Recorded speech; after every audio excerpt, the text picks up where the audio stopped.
Got my eyes straight ahead, got my head in the game. With the red light on, I'm just waiting for the change. Keep my head down low. We're finally starting to see some justice come through in Australia when it comes to the mandates. This gentleman was successful. He's brought a successful landmark workers' compensation claim. He was successful in the courts. The government, they thought that, they'd argued that the emergency directions, which was their reason, their excuse for the mandates to force people into medical procedures that they sorry, getting a little bit angry because obviously they did it to us all. They did it to me, to you. These mandates where they forced people at the threat of losing your job to undergo a medical procedure. And they thought that this gave them the all they needed to be able to do this, to force this upon people's lives. This gentleman won this workers' compensation case, and mind you, he's very ill at the moment. It should clear up, but he's been suffering with pericarditis for the past 2 years. This report came out in Channel 9. We've got to share this with the rest of the world, make sure people hear about it, because it needs to be known that the governments are starting to be held accountable. They are made to answer for these things. Check it out. Daniel Shepherd once had an active job as a youth worker.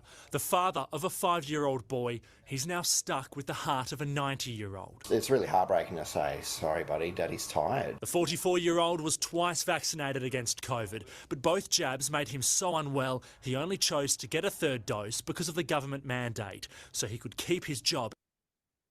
This is what frustrates me more than anything. He only got that third dose because of the government mandate. It's not enough to just get financial compensation. They should never have had the right to be able to force medical procedures upon people who did not want to get it done. In child protection, the next day, he was rushed to hospital. I felt like someone sort of had their knee right in my chest, and just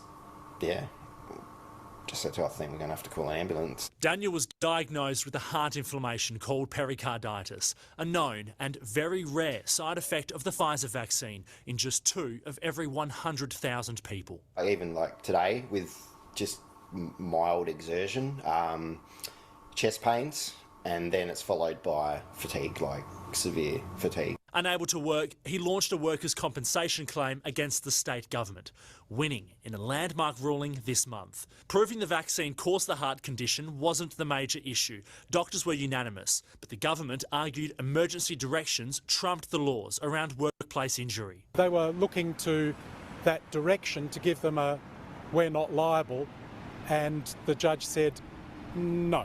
Daniel's next battle is to get well enough to return to work. Pericarditis is meant to clear up within a few months. His symptoms have plagued him for almost 2 years. Almost 2 years. So the government was trying to hide behind the mandate, saying, hey, this, their rulings, the emergency, so-called emergency, trumps everyone else's personal reasons, trumps your life, your will. We don't care about your will. Trumps all of that.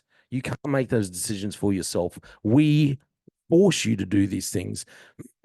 We have the right to make the decision for you. And then when it all goes pear-shaped, as it did for this gentleman, for 2 years, well, then they're still trying to get out of it. They need to be held accountable. They need to be held responsible. It's my opinion. It just infuriates me. Let me know what you think. Thanks for listening to The Slippery Slope. They just fuel the desire that will take me higher. I'm on fire because nothing's gonna bring me down. Nothing's gonna bring me down. Nothing's gonna stop me now. No one needs to be done. Nothing's gonna just focus on me go. Nothing's gonna stop me now. Nothing's gonna hold me gonna say